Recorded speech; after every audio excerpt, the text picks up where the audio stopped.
now move to that conversation where that emergency declaration has been sounded by the NNPCL Group CEO, Mele Kyari. We're being joined in the program by a petroleum engineer, former chairman, Society of Petroleum Engineers, Nigerian Council. He's a partner, Zera Advisory and Consulting, as well as a former essay to the Honorable Minister of State for Petroleum, Mr. Joe Nwakwe. Thank you so much, sir, for coming on the program. Thank you very much. If I may relay the sentiment of Nigerians, I don't think Nigerians are excited anymore when they hear state of emergency. I don't think it means anything to anybody anymore because we've been hearing state of emergency and what has been the result. So why should we take this announcement by Mele Kyari seriously? Well, what I would say, I think he was speaking to what I would consider internal issues to his organization. Remember, that's a Kama company right now. So it's not a national state of emergency. He's the GC CEO of NNPC. So he's probably talking about NNPC and its processes. So whether or not Nigerians, I think what will hold him to declaring decent dividends. We've set targets for him. So as shareholders, we will expect that NNPC delivers. So that's how I would look at it. It's not, I don't think it's something that the nation as a whole should worry about. No, the reason I ask that, we own the NNPC. They are holding it in trust for us through those ministries, according to the PIA at the end of the day. I know they made an impressive run when you look at what happened in 2018, with posting losses of up to almost ₦1 trillion. And now, in the last report we see about in 2022, I think we're seeing about almost 2.2, although we're still having issues about the operating margin given their mates like Saudi Aramco. When you look at the revenue from 8 trillion and 2.2 in terms of profit after tax. So that's the reason I'm asking that question, because if there's a revolution in this context, as far as NNPC is concerned, and we ramp up production to the level we want to ramp up, it's good for all of us, isn't it? Yes, and that's the point. So I think the audience is what we need to. Who was he speaking to? I think he was speaking to partners and maybe his people within the NNPC, and his JV or PSC partners. I think that's my sense is that he wasn't speaking to the average Nigerian. I mean, we have very little to do with, because, I mean, what does a state of emergency mean? It will mean that you either suspend your budgetary processes and allocate resources outside the framework of the budget, right? It could equally mean that rights and obligations will be waived or suspended, right? None of that will apply to the average Joe like me, right? The guy on the street. And that's why I say it has to do, I think, the audience he was speaking to an industry group. So, and mostly is PSC contractors, JV partners, NNPC people were probably his target audience. What he has to do, what he has to do, and he's done quite a bit to take the organization, move it from where it was a while ago to where he wants it to be. And I think he's still on that journey. Are we there? No. Volumes are still down. But, you know, his communication is important. And I think that's what I'm referring to. I don't think the average guy on the street cares whether or not NNPC budget is being suspended, because that's what an emergency will mean. I don't think that's something for us to worry about. I think his message was specific. He was talking to. So internally, there are processes. Remember, the way I think about it, everybody should be worried about the output level. Every Nigerian should be worried about it. And I think he's worried. The GCEO, you could sense and he's taking steps in the last couple of to try to address that. So he's worried. Everybody is worried at the output level. Now, let's think about what are the issues with the output level. There are fundamentally two things. I had spoken extensively on what I call gross underinvestment in time. It didn't just start. I mean, in the last 10 to, I would say 15 years, the industry has grossly underinvested. So that is, the chicken has come home to roost. Then the next major problem, I said there are two key issues. The next issue is insecurity, right? So the operating environment has become very, very insecure.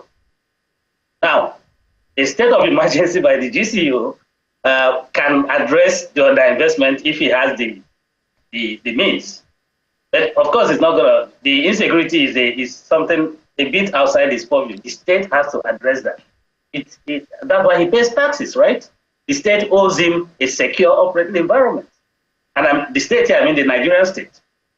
So my sense is, can he declare a state of security, for instance? No, he can't. So it means we have to call out the party that should ensure that it has a safe operating environment, the Nigerian state. The other leg is underinvestment. Again, there are two legs to this. Funding, right? And then you now talk about processes and procedures. Before we go to funding, let me quickly follow up on the last bit of your comment, and perhaps in reaction to that, that's why the NNPC CEO is saying that there are principalities in that sector that need to be eliminated from the process to encourage investment. If that is the part that is within his control, how does the sector or the administration address that? That's on the one hand. On the other hand, if we have employed private security firms to address insecurity, in that sector, to address crude oil theft, and we're still recording a whopping 636 billion naira loss in crude oil output, what will be different after a declaration of a state of emergency? What more can Nigeria do to address crude oil theft in that space? I just said that as far as the security of the operating environment, it's outside the purview of the GCO to declare a state of emergency. I mean, he's not the one. Yes, he's been spending money on security, but it's not his primary remit. There are entities who should get going on providing a safe operating environment for him. So for me, I don't see what the GCO declaring a state of emergency for security will mean. It's really, does it mean it's going to allocate more resources to security in the area? Well, maybe. But the point is, it's not his primary role to do. So we need to get the people who that assignment belongs to approach it. Now, I don't know about numbers, but I will say this. Crude theft has been a challenge. We've seen up and down. We've seen it come down. We've seen it go up. But the important thing is it's still there. The problem with theft is even when it's found and they stop it, you would have shot in the field. So you have to go back and restart the field. So that takes time. There's a lot of deferred production associated with that. But like I said, there are two legs to this issue of underinvestment. Okay, funding is one.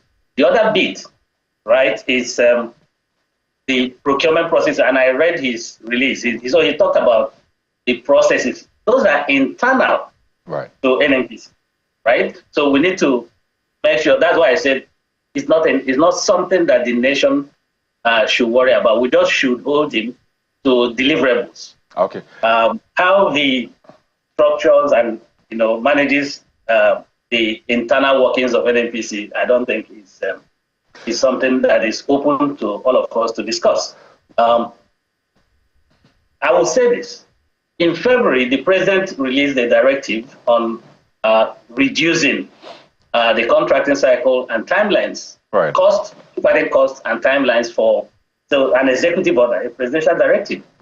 So if this will mean that will be implemented, then I'm fine. It's good. Let me come in quickly now, and just I understand the background to this. Nigerians like to use the term state of emergency a lot, declare state of emergency in this and that. So maybe it's coming from that Nigerian thing that we do a lot, state of emergency. But I'd like us to also expand this conversation as we begin to wind down. On the one hand, this is vital to us as a nation because of the the receipts, the revenue we generate from crude. Where if we're doing 1.25 now, our budget estimate, or at least the benchmark, is 1.75, and he says we can even do 2. But we're still at 1.25, so obviously we're not making the money as we ought to, and we need that money very, very direly. That's on one hand. For the Nigerian out there, they're thinking, yes, have all of this conversation, but can we still buy petrol at much cheaper price? And that's when the Dangote conversation comes in. So while we might not have control over a lot of things, we have our expectations as Nigerians, either as a people or as the government. So when you look at this, is this something we really should also have expectations about, the price of petrol coming down? Is that something that is factored in this conversation as well? So let's break it up, take it bit by bit. So the issue of, there are 2 ways in which the average man, whatever is happening within his organization, will impact the average man. You're right. One of them is that we can buy petrol cheaper. The other one is that they can generate enough money and pay more dividends to the federal government, who can now fund social services better, right? So those are the 2 principal ways that what he does within his organization will impact you and I. Okay, so you talked about the petrol. Can we get it cheaper? My answer is yes and no. So it's a function of a couple of things. One is crude price. Crude prices have stayed up in the last, and that's what brings the pain. So the volumes that we are pumping today, 1.2, is a shame that we are unable to take advantage of the fairly extended period of high crude oil prices that we've seen. So that's sad. So we can go back and say, and that's why I think he's worried, because we're losing a lot of money. We're leaving a lot of money on the table. So we need to do things. So I was going to the key issue, beyond the issue of security.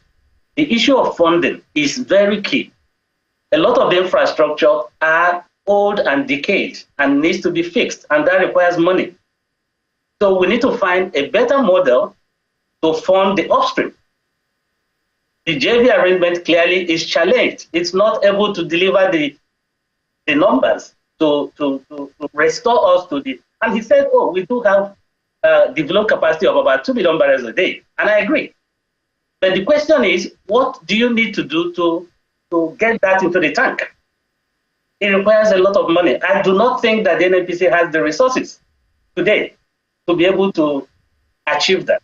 So we need to find an alternative funding arrangement that will help deliver on that. And that's why I said, I mean, for the sake of saying you have a state of emergency, for me, it doesn't change anything, right? I just want you to focus on the key issues. What are the deliverables? All right. We need to restore, develop capacity. It requires money, it requires capacity. I mean, the people need to run those projects.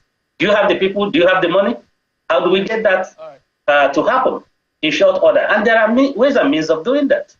All right, Mr. My sincere apology. We understand we're totally out of time. Your expertise are quite insightful, and that's why we brought you in, to provide context to some of the headlines we've seen. But we must thank you so much. And of course, at some point, we'll have to call you again and check in on this state of emergency. Because we need the money. You and I know we need that money badly, like yesterday. Mr. John Wakwe is a petroleum engineer, former chairman, Society of Petroleum Engineer Nigerian Council, as well as a partner, Zera Advisory and Consulting, and a former special advisor to the Honorable Minister of State for Petroleum. Thank you, sir, for coming on the program. Thank you very much. Absolutely. All right, we'll take a quick break now. When we come back, we call it the softer side of things. So let's leave all the palliatives, intervention, state of emergency. Let's talk arts. That'll be next. Join us again.